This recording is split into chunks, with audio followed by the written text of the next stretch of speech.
Hello and welcome back to another episode of Come Over for Dinner. I'm so excited you're joining me today. Today I have a very special guest. Her name is Carmen Horner. She is married with 4 children ranging from ages 6 to 11 who she homeschools. Earlier she said she attempts to homeschool. Correct. I'm sure she does a fabulous job. She was raised in Canada. Her parents actually immigrated from Germany and Austria, so she's a first-generation North American. And actually, when she was growing up, spoke German in her house and things like that. So we're going to delve into her story and hear a little bit more about her. Welcome, Carmen. Thank you. Okay, before I go too far into it, tell me about the foods that you ate. Oh, in Canada? Well, my parents coming into Canada from Europe really dove into cowboy culture and hunting and trapping. And so, are there real cowboys up in Canada? I mean, is that a thing? Many, so many? So many, like up in northern BC, northern Alberta, they were still like chasing horses, like catching them, wild Makes horses. Sense. And, I mean, like, for me, I think of the Wild West or Texas, but Canada would have cowboys too. Absolutely. So they delved into that. My dad hunted in Austria and he was so excited to come to Canada. And I mean, the hunting is just phenomenal up there. So we were raised on actually mostly wild meat growing up. So very, very different than now. And going to a grocery store and it's all butchered for you and packaged and nice and neat. Yeah. Did you learn how to butcher and process the meat yourself? Yeah. Yep. Absolutely. Actually, we just butchered an elk that Seth shot last fall, and I just actually have it up on Instagram. It was around the same time as Reformation Banquet. So I think we finished that, and then we had 4 quarters sitting on the table and just carved them up like in over 2 days. So yeah, it's still with us. You still have the skills. Well, I mean, whatever, it's not that hard. It's just piece it out and package it. It's not that bad. So. Oh, your husband probably fell in love when he heard you could butcher an elk. Well, together, we do this together. I don't want to take it on myself or anything. So. Right. That'd be a lot. The is. Elk is how many hundreds of pounds? It's a lot. I don't know. It's a lot. I mean, moose is more, but you just take it as you can. Yeah. Well, speaking of falling in love, she did not stay in Canada. She went to Masters University in California, where she met her future husband. Tell us about that story. Well, that was funny because Seth's dad was my English professor at Masters. So I met everyone in his whole family, and then met Seth last. So that's just a real funny thing how that played out. Well, another interesting thing about her father-in-law, his name is Grant Horner. Besides being a professor, he is known for his Bible reading plan that went, I don't know if it went viral. Was that a thing back before there was even internet? Oh, that's true. I don't know. Whatever form of viral that was, somehow I remember doing his Bible reading plan as a teenager. Oh, cool. And I don't remember exactly what it was called, but he had published one and it was reading through the Bible in a year, and somehow it really took off. And a lot of people did his Bible reading plan. Yeah. And I remembered that when you mentioned your last name, I was like, oh, that's why it's familiar. I do know that name. Yeah, for sure. She currently works as the caterer for New St. Andrews for their signature events. Yeah. Some of the big events that they host. So you've lived in Idaho for about 3 years. You bought a house that needs renovation. So you're also currently renovating a house, but you also practice fabulous hospitality, inviting people over and staying busy with homeschooling and helping cater for NSA. You're a very busy lady. So we're going to hear a lot about your thoughts on hospitality. But first, tell us the favorite menu you would serve when you are thinking of having people over to your house. Okay, so often we are in a dreadful state of disrepair, off and on. Like we'll tear up the kitchen and then we'll be like, hey, let's have somebody over, or it's a birthday party or something. So I've learned to rely on, just during this season in life, especially to rely on things that I can make the day before that only get better with the day of sitting. So one of my favorite things to serve is a red wine ragu. You can make this with any red meat and wine. And it's really simple. Like it's very garlic forward, rosemary, onions, of course, the red wine. It is so good. That sounds delicious. Yeah, it is really good. You can make it ahead of time. It's actually better that way. Mm-hmm. And flavors have a chance to sit and marinate overnight. Exactly. And then when you reheat it, the whole house just smells amazing. And you're also not sitting there trying to play hostess as you're wondering if your meat is at perfect doneness. It's like, it's good. It's going to be how it's going to be at this point. So, and I'm really scatterbrained. So as soon as people walk into my house, I kind of forget everything on my stove and stuff. So I kind of need something like that anyway. Well, it's on a low simmer and it's not going to burn. That's right. It's ready when you are. So I like that a lot. That one.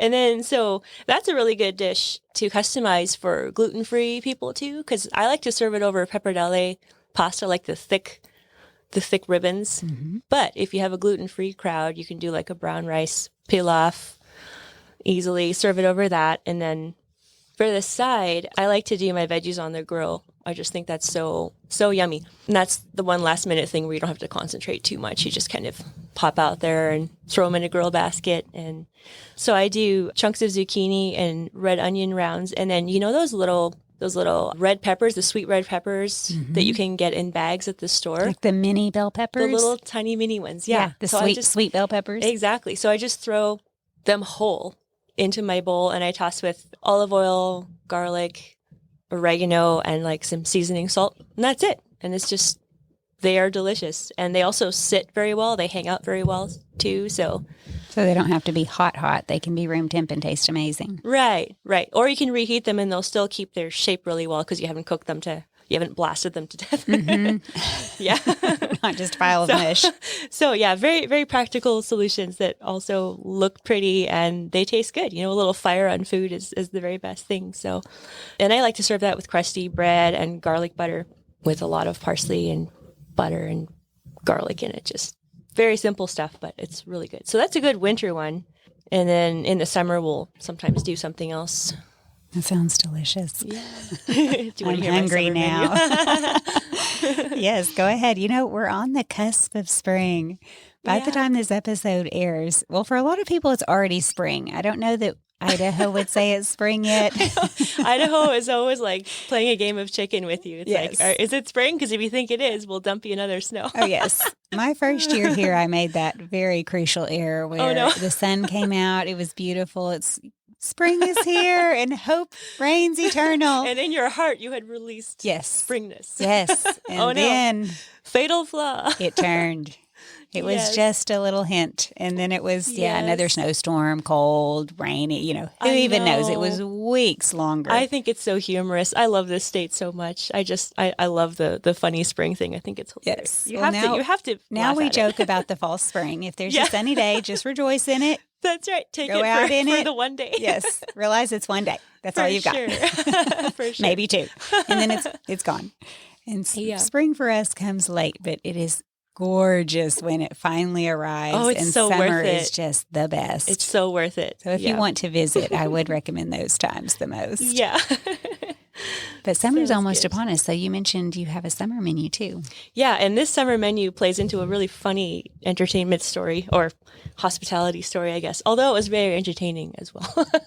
But for summer, so this is a really good one. I like to do like chicken souvlaki skewers. So you marinate chicken pieces in a very garlicky yogurt and salt and some oregano and spices like that. And then you can actually, if you want to, you can marinate your chicken, stick it on skewers and throw it back in the freezer.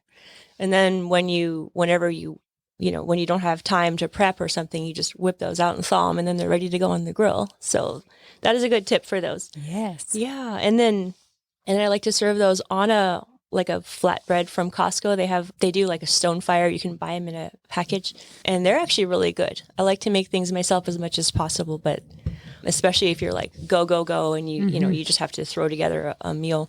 I like to buy those. They freeze well too. So you can throw those on the grill with the chicken, garlic butter on them. And then if you make like a pepper salad, you can just, the whole salad is just peppers. Can you tell I like peppers? Are these sweet bell peppers or what they're are we sweet talking? bell peppers. Yep. And you just marinate them with a cilantro lime vinaigrette. I have a recipe for that. It's fantastic. A lot of lime zest actually, which I wish people put more zest in their salad dressings. It's a thing. Like it's really worth doing. Okay. Mm-hmm. Anyway, so then you serve all that like on the pita and the skewer, and then you throw some tzatziki or some labneh on it from our local Rush Creek They're so good. And it's just a really easy meal. That sounds delicious. Yeah, it's just easy. And you can prep outside. You can prep anywhere. And okay, the story that has to do with this is we had to invite some of our friends over because they were moving out of country. And we were just out of time. And at the time we were retiling our kitchen floor. I'm not even kidding. We were like, the kitchen, the oven was rolled into the next room. Like there was nothing. Completely out of commission. Right. Like there was tiles on the kitchen floor, just like empty, completely empty. And that underlayment everywhere. And our guests showed up and it was hilarious. They looked around and they were like, how is this going Are we here on the wrong night? They were like, it's going to be hot dogs for sure. From a crock pot. That's right. Not even good. Yeah. So Not even like, toasty in any way. That's right. They're just boiled. Right. Oh. So, but I had prepped outside because you can chop peppers outside and you can, thread chicken onto skewers outside and stuff. So I had There's everything. Always the grill. That's right. So I had everything in a cooler on the porch and we just threw everything on the grill and had a time of it. But I just do remember the look on their faces when they were like, we don't see how. We should have eaten dinner before we came. I don't think there's any food. It was just really funny. So I enjoy the entertainment value of that particular one. That's pretty great. Great. Yeah, that would be a really easy menu to have outside, just the whole thing. You're grilling outside. You could have a table outside and just have a little picnic out of it. It is. It's great. It's great for 4th of July, Memorial Day, like all that sort of thing. And then if you want to go Mexican with it, you can make like a street corn salad, which I just started doing, trying to lean into my American inheritance cuisine. Yes. We're going south. You're going deep south. Yeah. That Mexican street corn salad, though, has taken over the nation. Everybody loves it. I know. It's so good. And it's really worth making especially with the corn cob. Like you got to do it on the grill with the corn cob. Mm-hmm. Mm-hmm. Do you ever serve dessert with any of these menus? Do you have any favorites? No, she Bess, is never. No fabulous at making desserts is why I ask, because I have helped her with numerous New St. Andrews events since she's become a coordinator. Or not coordinator, since she's become the caterer. You wouldn't want me coordinating this. And she has some delicious desserts. So tell us something you serve. Okay, well, I love lemon and I love chocolate. So same. Yes, You're I know. speaking my language. Do know that about you. Yes, you like a good chocolate. So for lemon, there's a really, really cool recipe. French pastry chef. I don't know how to say his name. Pierre, Herme. Herm? Do you just sounds good. Okay.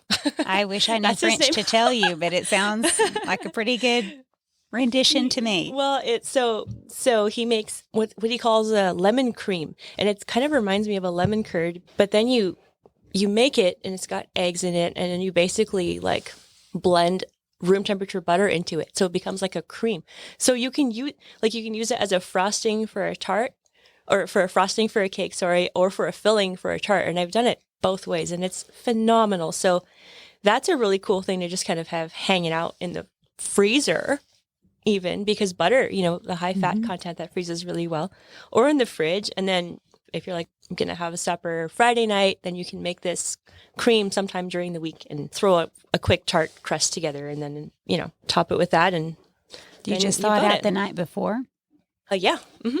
And it's no bake. You just make your tart, and then the cream goes in, and it's ready to serve. You cook the cream when you make it, and then it's just ready for you, just like a lemon curd would be. Yeah. Yep. So that's a really fun one. Try that. It's really good. Very, very buttery. So if you swing that way, it's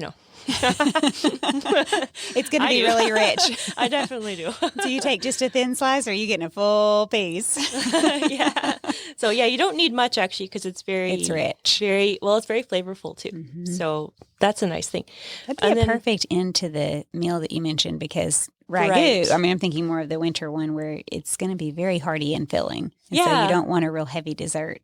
Right. I mean, you said it was rich, but just a thin sliver is not. You don't put a ton, like you don't make a mile-high tart, right? So it's not too much to eat. Yeah, so it works really nice. And then some pistachios on top look just cute. They're just so cute. Yep.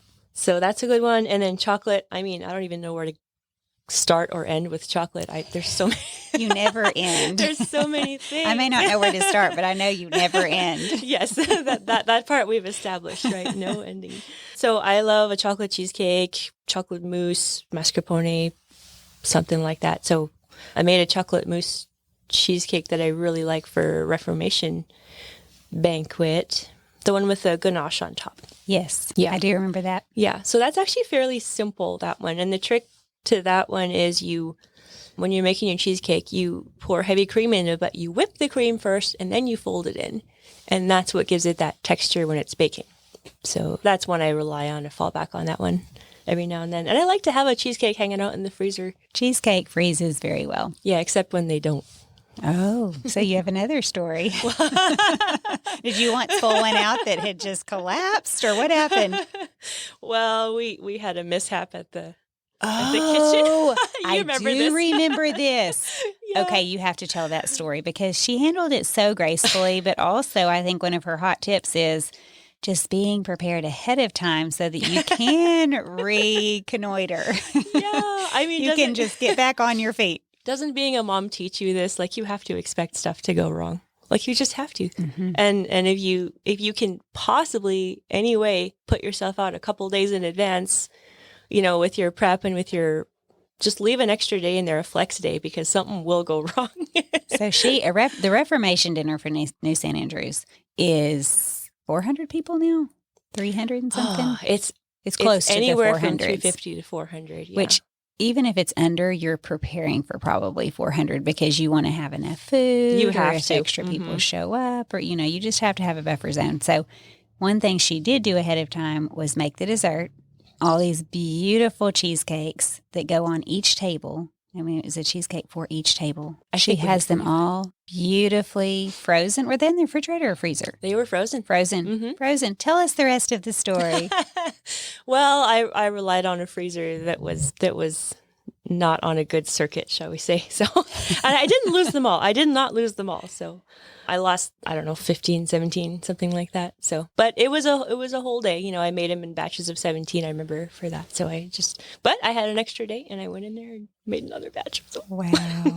So you walked in and realized the freezer was out. Yeah. I opened the freezer and it was And didn't know how long not they had been cold. there. Right. I knew it had been a couple of days maybe. So as you would, you put your hand in, you're like, no, this can't be happening. This can't be real. This can't be happening. And then, I had them in a stack, so the bottom one was just smushed to flatness. So I knew that it had thawed out real well. Oh my. Anyway, these things are always funny after the fact, and now it's a good story, right? So, A side note, how did you not lose all of them? Were some still frozen? some were in a different freezer. And I had thought about that and scattered them even, which is so funny. But You really are a person who thinks ahead and tries to handle all the variables. I'm very negative. I'm a worst case scenario thinker, but it would just be bad if you didn't try to think ahead a little bit. And it's a big responsibility, So it is a big responsibility. Yeah. I don't know why I had envisioned that you lost all of them, which is terrible. But even thinking about remaking, say, 15 or 17, death literally by chocolate. Yeah. But remaking 15 or 17 is still, like you said, a whole day's work. I mean, I Yeah. don't know if I've ever made 15 cheesecakes. Well, I hadn't up to now either. So. I did make a lot for my daughter's rehearsal or my son's rehearsal dinner. Oh, did you make cheesecake? We did make a classic Southern cheesecake and then a couple of different toppings. And I remember making those. I don't know how many at a time, but I don't think I made it up to 15. How many did I make? Maybe 8 or 10? Yeah, we're blessed in the NSA kitchen to have that big mixer. So that's not a job you do at home. So handy. Oh yeah, I could never do that at home. No, you need space too. Like that's you're making a mess. Yes. Big old mess. Yes. Okay. Have we thoroughly covered the dessert category? Well, Eat more chocolate is the lesson. Yeah. Well, I have a dessert pinch hack actually. Okay. Yeah. Go ahead. So, I love puff pastry, and it's very hard to find all butter puff pastry for some reason. It's really hard. But Trader Joe's will carry it seasonally, so they'll carry it like in the fall, Christmas, and so when I head up there in the fall, as I want to do, I see if they have it in stock yet, and then I buy like a banshee. So I just And freeze it. It freezes and really well. they're frozen, so they will hang out for a long time in your freezer. Can you tell? This is a theme, right? The freezer. It's like, how many freezers do you have? Oh, you don't want to know. Well, honestly, it has 1, 2, 3, 4. I was going to say, if you cut up an elk Right, and frozen that's elk, my excuse. that's an That's how I entire make it freezer seem right normal. there. Exactly. Maybe more than one freezer. Yeah, totally.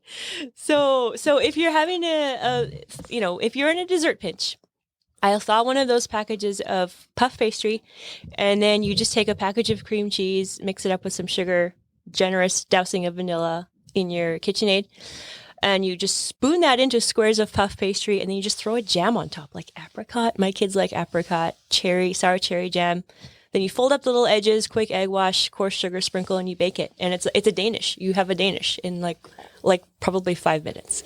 Okay, So, that's amazing. It's so good. I've never bought the puff pastry from Trader Joe's. You said to look for it in I'm fall? going to look in my freezer and see if I could scare you up one. Because it's almost spring We now. have passed fall, but I can put it on my fall list That's for right. when I travel. Yeah. So that's a really fun thing, like, that kind of stuff. If you rely on your freezer, honestly, you can always have people over because you always got something you can kind of scramble together last minute. So I'm a big believer in that. Yes, using things from your freezer and things that are fast, like you just mentioned, or things that you've even completely made ahead, like the cheesecake or the Ragu sauce. Right. And that's just so helpful. Or your pantry. We like to have people over for a cigar night. Well, my husband will get a bunch of guys together for a cigar night every now and then. And sometimes these things just kind of develop like, the day of. And that's fine. I think it's a good practice to have a little secret stash in your pantry of like charcuterie board items. And like cured meats and cheeses and stuff like that, they can last a long time in the fridge if no one finds them. Otherwise, they're gone. Right. But I think it's really fun, like, if you keep just cured meat and cheeses, dried dates, jarred olives, and those Marcona almonds from, again, Trader Joe's. And you can, like, if you have a couple of crackers and things in there, you can scare up something so fast, and nobody knows you just went shopping in your pantry. And so I really like that. I like if people can just swing by and I'm like, oh, let's see what I got. Yeah. Go over with a basket and see what I come back with. So, yeah, I'm a big fan of a stocked everything. Stocked pantry, stocked freezer. Well, I think we're all getting on board. It sounds like the way to be prepared. And I think that's so true. When you have something that you can go and grab, you can be very hospitable, spur of the moment. Last minute. They don't know. No. It doesn't matter. Well, even if they do, fine, Well, and the thing is nobody cares if it's, crackers and cheese and meat. I mean, that's actually a really delicious snack. It's amazing. It's just what you want, you know, late at night, puff it on a cigar. The charcuterie board hits the spot because most of the time they're coming over after dinner, I'm guessing. Yeah, yeah. And, like where we are past Troy, we don't live near town. So I can't just run to the store. I really can't. So I guess this is just like a prepper mindset. If you're out of crackers, nobody gets crackers. That's right. You better have a stash of crackers. Yeah, that's right. And hopefully there's some bread you could turn into garlic bread quick or something, which I've done that too. Like especially the loaves that don't turn out. When you have a sourdough loaf and you're just like, what happened to you? You did not behave. And the kids are all like, Mom, you made flatbread. And I'm like, I did not mean to make flatbread. I've had a loaf like that. I've bought one before that was very, very dense. Yeah. And I should have turned it into croutons. Did you say you turned it into croutons? I just slice it as thin as possible and douse it in garlic butter, and then I griddle it. And no one even knows the better. So. I should. Oops. Yeah. And if they turn into crostinis, then you just add a dip. I mean, there's so many, people are really not, they're fairly easy to please in my experience. Like if you just put food in front of them that you did something to, like, oh, fantastic. Yeah, fantastic. Thank you. Oh, if somebody's setting food in front of you, it tastes better than the food you had to slave over for hours and hours. Absolutely. Absolutely. Yeah. And I love cooking, but I love a break too. So. Yeah, for sure. Before we move forward, a big thank you to the sponsors for supporting today's episode. Are you searching for hands-on activities to help your kids explore the practical side of science? Look no further than Your Kitchen. Inquisicook blends food science and culinary arts into an engaging program that puts delicious food on the family table. Let Inquisicook do the teaching with lesson videos, reliable recipes, and assessment tools that put students on track for success. Their online platform is easy to navigate and optimized for mobile, so the learning experience can move from the classroom to the kitchen without a hitch. Inquisicook turns curious students into intuitive cooks, not just recipe followers. Say goodbye to the tyranny of the ingredients list and say hello to utilizing what's in season, what's on sale, or what's in the fridge. Visit Inquisicook.com to view sample lessons, then check out the recipe gallery to see just how crave-worthy science can be. Today's culture shifts like sand, but New St. Andrews College is established on Christ, the immovable rock. The college is a premier institution that forges evangelical leaders who don't fear or hate the world. Guided by God's Word, equipped with the genius of classical liberal arts and God-honoring wisdom, with a faculty dedicated to academic rigor into God's kingdom, New St. Andrews College offers an education that frees people. To find out more, visit nsa.edu. For some of the things you've mentioned, you have talked about shortcuts and time savers that you use. Do you have any others you would add? Yeah, I do actually. So for stew, the ragu that I mentioned earlier, I find it very laborious to brown all those diced bits of meat. So, and because we often have wild meat and it's in large, big chunks, I have realized that I can sear an entire large piece of meat at a time on the stove top, and then I'll go dice it up afterwards. And that saves me a ton of time because you don't have to worry about the overcrowding the pan thing and you're, now my meat's boiling and not browning because I did overcrowd the pan or something like that. I do that a lot. That's a good time saver. And I also, when I make a big stew like that, I almost never cook one meal at a time. I just don't have that kind of time. I don't know who can cook every day. I can't. No, I love leftovers. Yeah, exactly. So this has helped me out a couple of times when, do you want another funny story? Yes. I have lots. Before you delve into yours, because I'll forget this, speaking of leftovers, my in-laws lived out in the country and they had neighbors who just did not believe in leftovers at all. I mean, I know there are listeners out there who may. I know they exist. I can't be fathom thinking it. the same thing, like, how do you, what if we don't eat leftovers? And, maybe they just cooked each meal every night and just a small portion. But these neighbors, they threw all the leftovers, like just scraped all the leftovers out back. They were in the country, so I guess they had a little spot, like go out past the backyard to feed the wild animals. Except what was happening, unbeknownst to my in-laws, was that their dog was getting rounder and rounder and rounder. Of course that's going to happen. Because he had discovered this little secret. He's like, it's great for me. I go out there every day.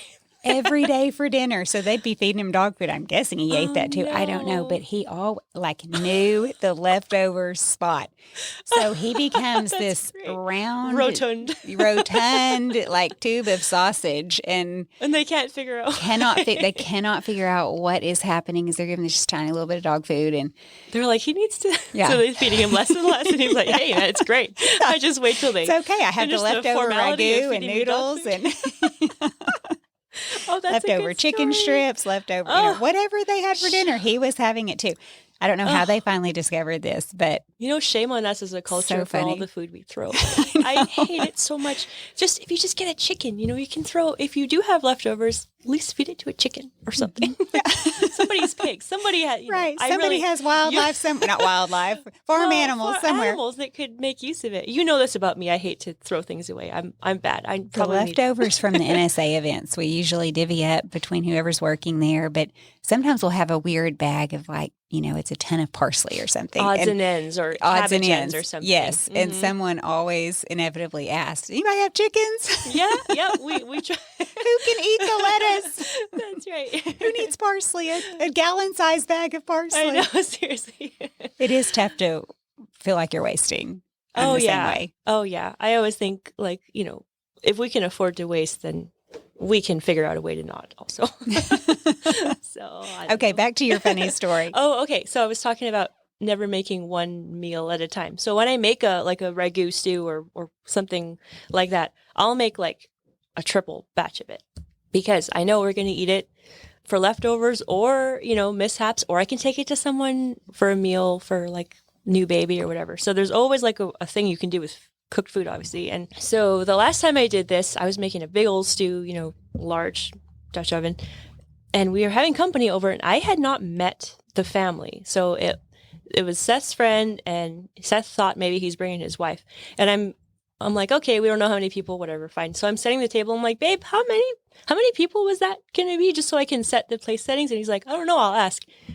5 or 6 kids also coming. Were they little appetites or were they teenage appetites? It was like, it was little, but up to, I don't know, 12 or something. So age 12. So it's just hilarious. So I'm always like, see, this is why we make more than one stew at a time. Because it's not just a man and his wife. It's an entire another family. I love that. Sure. Like, bring them all. Your kids are super excited. 100%. But if you don't overcook, that would have thrown me for a big loop. And I'm just not, I'm trying to be like, go with the flow. That's not naturally how I am. So I really have to push that way. So these things get me out of like what could be a funk, and I can be like, oh no, what do I do now? Right, because you are thinking, we don't have enough food. Now I have to create something new. If you don't have time to make a whole other dish of ragu, maybe you have to come up with a different dish. So that is a moment where it would be a bit of a panic, unless you have your double or triple batch already made, and then you're ready to go. It's just how I like to function, and it serves me just fine because, like I said, there's leftovers alternately, so there's nothing that can go wrong there. So, saves you from much consternation. Yeah. I just think women can do more than they think in the kitchen. You just have to attack it and use your tools, for your benefit. I have tools that I really rely on, and but in my house, I always kind of keep something going, like always something going. There's always some bread rising. There's always like beans in the instant pot. I don't know how to cook beans. Like I wasn't raised with beans. I don't know anything. So I tried to cook them on the stove. I'm like, I don't know how to do this. I suck at this. They're like, yes, they're like hard on the inside and too soft on the outside. I'm like, I don't know what this thing. So instant pot. Or I make sure we are eating roast chicken quite often, because then I have a stock going kind of all the time, and I can rotate into soups and stuff like that. So I think if you always just think of food as a big continuum, instead of like, what am I going to make for dinner in a category like that, then you always have something you can sling together real quick. Like if you have, beans and shredded meat, that can be like, the meat from the stew. Now it can be in a taco, and add the beans, and now it's a burrito, and just add some cabbage or whatever. So that works well for us. That's just kind of how I function. So I don't really meal plan, but I always kind of, you're thinking through what's next in your mind. Yeah, I always just continuum. Like it never stops. I know it's never done, and it never stops, and that just helps. So you don't write anything down like, say, a monthly menu. You just kind of make something and realize the very next day or in 2 days I'm going to create these things from it. Right. And I alternate leftovers sometimes too. That's why I really love Dutch ovens, because you can make like a stew in that one, and like a marinara in that one, and then I just kind of keep the thing in the Dutch oven. I don't put it into Tupperwares. So that's why having the extra fridges. In the winter, I throw those Dutch ovens just into my barbecue, and the outdoors keeps them cold. Mm-hmm. So it's like having a fridge. Outside. Yeah. So it's like the bulky pot. So I can just pull that in, reheat it. It's just a lot less, for me, it's a lot less fussing. Mm-hmm. I know it doesn't work for everybody, but if you're heating it on the stove, to go put it into a Tupperware just to dump it right back into a Dutch oven that you had to wash the night before, what's the point? Right. If you have room to just take the Dutch oven from your outside, put it right back on your stove, and there's dinner. Yeah. So I did that, transferring into Tupperware containers enough. I'm like, I'm done with this. I'm not doing this anymore. Buy another fridge, husband.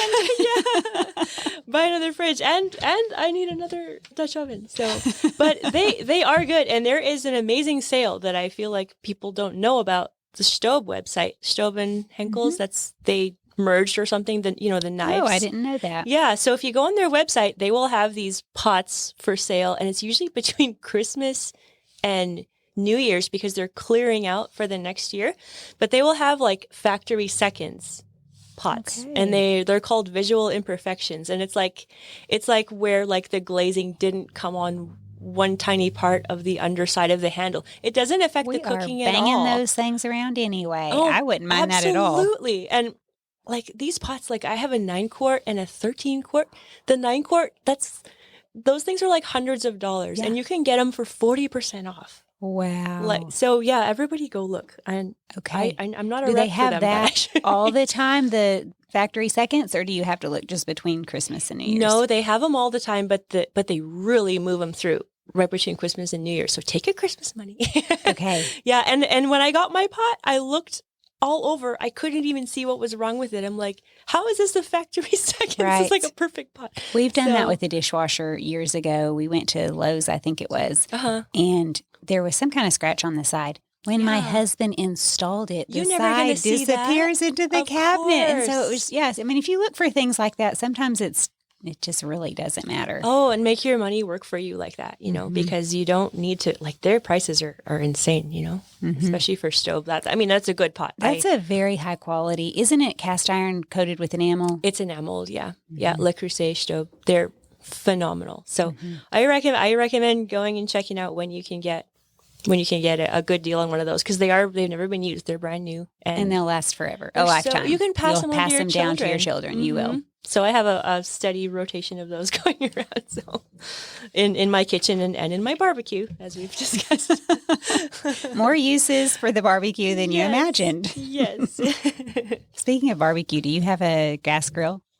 I do. I just have a dumb propane grill. Well, I would love to learn. It controls heat real well. Charcoal. And so you could use it, in the winter. I don't know how. I'm not an expert on charcoal. I've used charcoal plenty of times, but in the north where it's so cold, I just wonder about heat. And maybe you can be just fine out there having steady heat. Well, we just have a propane, and it's something I would like to delve into at some point, and smoking and all that. I mean, that's just the best. I mean, you come from the land of the smokers. Best smoking ever. That doesn't sound so great. The land of the smokers.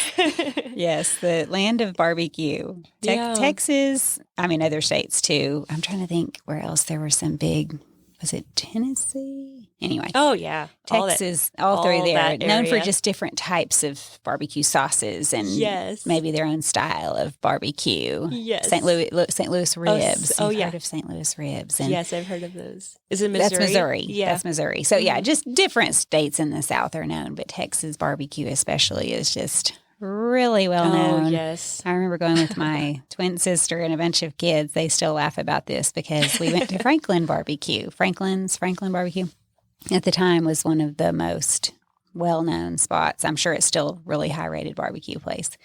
But to eat there before they completely sold out of food and closed down, you had to be in line forever. Yep. So it's kind of a thing. It's like almost embarrassing to admit, like it's a concert or something. Right. You're like, I just wanted some grub. Yeah. We were standing in line for, well over an hour. It may have been 2. I don't even remember. Wow. But it was a very long time. That's dedicated. Yeah. So my sister, she researched the whole thing, about when you're supposed to arrive and how long. Because if you get there later, you're standing in line even longer. So if you can get there kind of early and just kind of hang tight. When they open the doors, by the time you're starving, you might be able to place an order. Yeah. Oh, my gosh. Yeah. Anyway. If you have that kind of time, that's amazing. Yeah. Well, we were on a trip, Oh, if you're on vacation. It was on a vacation. That's almost fun because you can grab a beer in the meantime. It was just an adventure, something to try. I think it was in Austin, Texas. Oh, yeah. Somewhere around there. Yeah. Anyway. And then those eating places, they wear it like a badge. They're like, look at that lineup. Yes. They were very proud of themselves, I'm sure. Yeah. Making us stand out there in the brutal sun. That's another reason we actually got there early, is because it gets too hot. It was too hot. You're just exposed. Yeah. By the time we got in, it was already just getting to be scorching out there. I remember that's why we were there pretty early too, because you would have been burnt to a crisp. Yeah, that's right. That Texas sun. But anyway, moving back on to shortcuts and time savers. I think we've covered them all. Have we covered them all? I think so, unless you want to talk about tools. Because that plays in. I love my tools. I love a gadget. And I use them all. Carmen and I keep talking, and she has lots of good things to say. Be sure to tune in next time for part 2. So until next time, bye for now.